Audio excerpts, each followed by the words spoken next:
at a crossroads in your life and you're wondering, I don't like where I am. I don't like what's going on. How could I improve it?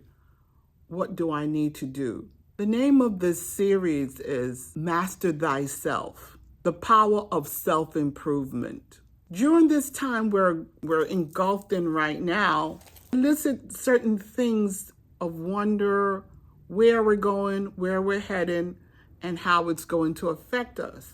That's what made me decide, hey, sometimes you need to peep somebody's card and take a look at what's happening. Are we ready for it, and what direction we're going to be heading?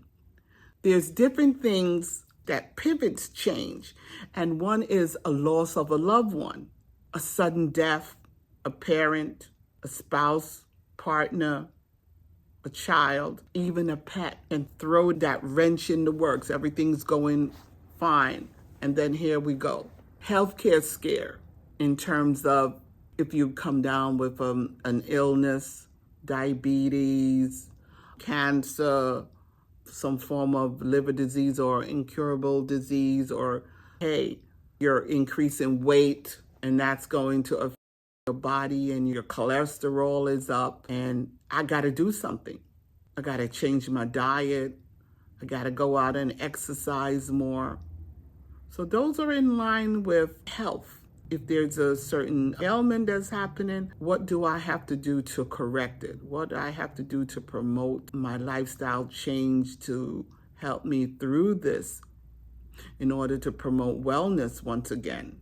Another thing is a financial crisis, loss of a job, layoff, going from full-time to part-time.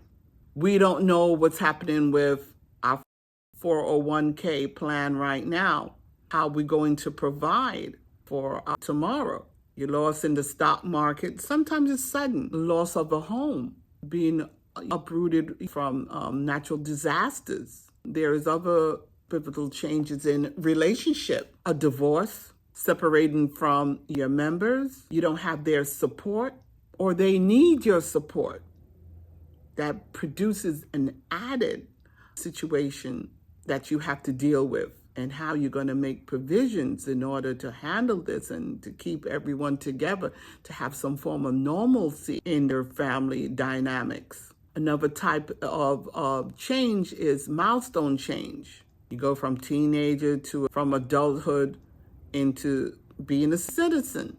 Who's going to help you during that time? Is there any caregivers in place? And so on.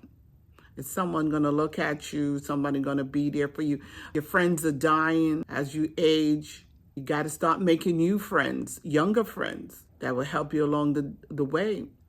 The death of a pet, that throws you off too. It's a family member. Marriage, children, retirement, as I mentioned, having a child. That's an added financial change. It also may affect the housing. You might need more room. You have to change the school for a better education. Childcare. Oh, who's going to watch the baby? Who's going to take the baby? So all of these are taken into consideration, or have to be taken into consideration, and what elicit change. Other aspects of change is inspirational change. And you see this person climbing Mount Everest, and they're going into the Swiss Alps, and they're living their best life ever. You got that talent and you want to do it. You see that person and it inspires that change. It's amazing. And guess what? You're going to go for it. So now you have to prepare for it. Another aspect is personal reflection. You sit back and you look at yourself. Is this where I want to be in the next 5 years? Am I going to have enough money to help support my family in the next 5 years, 10 years? I have big dreams for my family. Maybe I need to go back to school. Maybe I need to learn finance. These are reflections on what do you want to do for the future. Another aspect is, again, crisis and trauma. In the family, things happen. natural disasters, the wild storms we're having, the floods, the fire that will just take everything you have and zip, nothing's left. How do you prepare for that? How do you go through and weather the storm? Sometimes you're not prepared for it, but it happens. So mentally, these are the things you have to look at, because in the drop of a hat, things just change on us. Look at where we are right now. This is horrific. I'm talking about the economy. I'm talking about the world, all the countries. Where do we stand? Another crisis is supposed to, hey, you have a child going in the military. It's a good occupation, but what you fighting for? How can you keep that person feeling secure once they sign up and so on like that? That's a big change. Then again, going back to betterment. What do you want to see for your neighborhood, for others around you, where you're as you get older? It's a yearning to pay it forward to help each other. Become a philanthropist to help others. There's very significant meaning of your life. There is a purpose and there is a destiny. And that's what elicits change within you. Yes, you like wondering, who am I? Where am I going? Why am I on this planet? Especially at this time. It's called self-awareness. In order to change where you are, you must change your actions, which will determine where you're going and how do you achieve the change you desire. So self-awareness is what caused the change. The pinnacle of change is awareness. Who am I? Where am I? Where I'm going? Where do I belong? With self-awareness, you have to determine your strength and your weakness. Sit down and you look at where you're going. What is it do I want? And that will bring you into alignment. Bullseye. This is what I want to achieve. So in order for you to understand, you have to now look at your behaviors in order to elicit change. You could say, I want to change, but you have to take actionable steps. You have to look at who you are. What do I want to change? If you're a smoker, the first thing is, why do you want to change? Your why have to be bigger than who you are. Your why determines where you're going. It determines where you're going. What do I need in order to achieve these things? You sit down and you look at one goal and you break it down into measurable steps, time sequence steps. And as you decide on what you're going to do, then you go for a big goal. What they say in Texas, go big or go home. So you set your goal high. They say raise the floor, not the ceiling, raise the floor as you go along. So you're going to break those goals into certain smaller steps and you start celebrating your wins. From there, you have people that hold you accountable. But you have to have someone you could trust. You don't have to share it with anybody because guess what? It's not everybody want to wish you well. It's not everybody that like you to change, that want you to change. Guess what? Misery likes company. Then you have the crabs in the barrel syndrome. Where you going? You can't leave me here. And then they hate you. So certain things you cannot share. That's why it's good to have a mentor, someone that has the gift, the talent, the ability, the foresight, and the knowledge in order to sustain you during your times of challenge.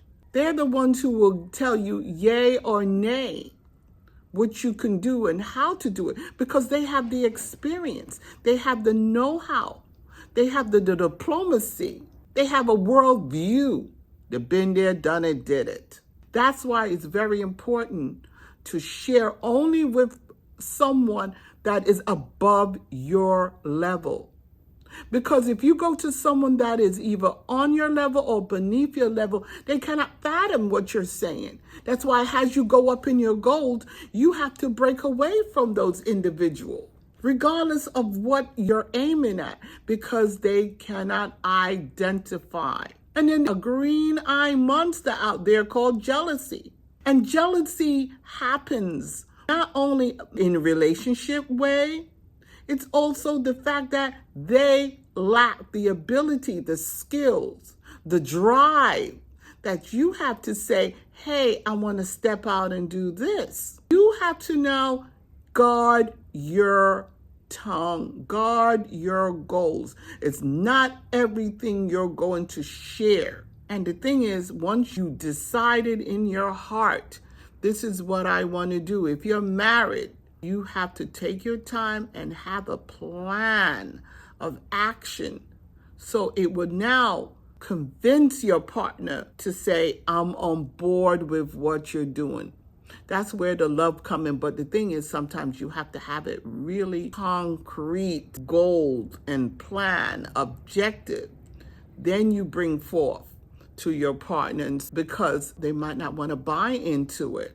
But right now, this is the best time in our lives to promote thyself. Within chaos, there is always a way. This is time to build. Since we went through COVID-19, yes, a lot of business were demolished, gone. But guess what? You can't stop the knowledge. Once you have that experience, there's always something nudging. I got to do more. And guess what? You will build again. That's what failure is. Failure is just looking at it a different way of doing it. It's not, you didn't fail. You just finding out there's another way of achieving what you want to achieve. That's why preparation is the key. You sit there and you do your research. And I'm saying it again, knowledge is very significant. This is the time to study. Sit down and research. What do you want? Where will you go with that knowledge you have? Where can it take you in the future? How could it secure your family, whoever? But the thing is, it's a betterment of self. So it's nothing you could run into. If you're going into a new career, you have to dissect it from the entry level you may enter.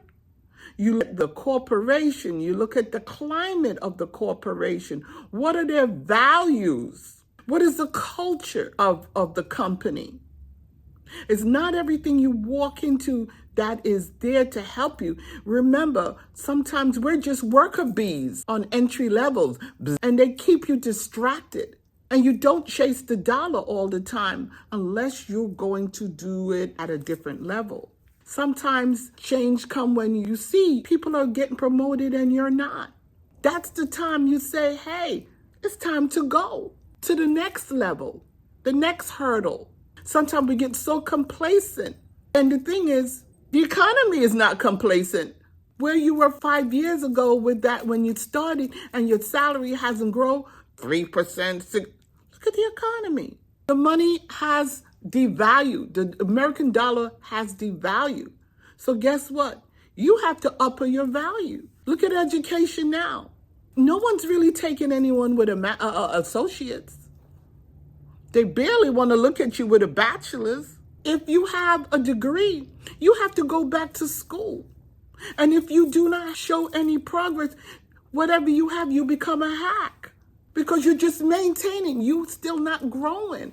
So that's when change comes, awareness. So that's where you begin with redefining yourself. And then you have to have the willingness to learn. You have to have the willingness to adapt. You have to adapt to all facets of your lifestyle in order for change to occur.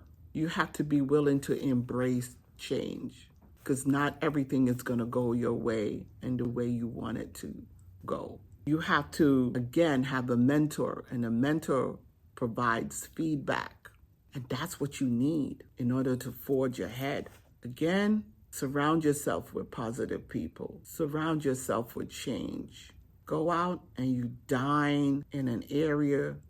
Go out and have a glass of wine somewhere.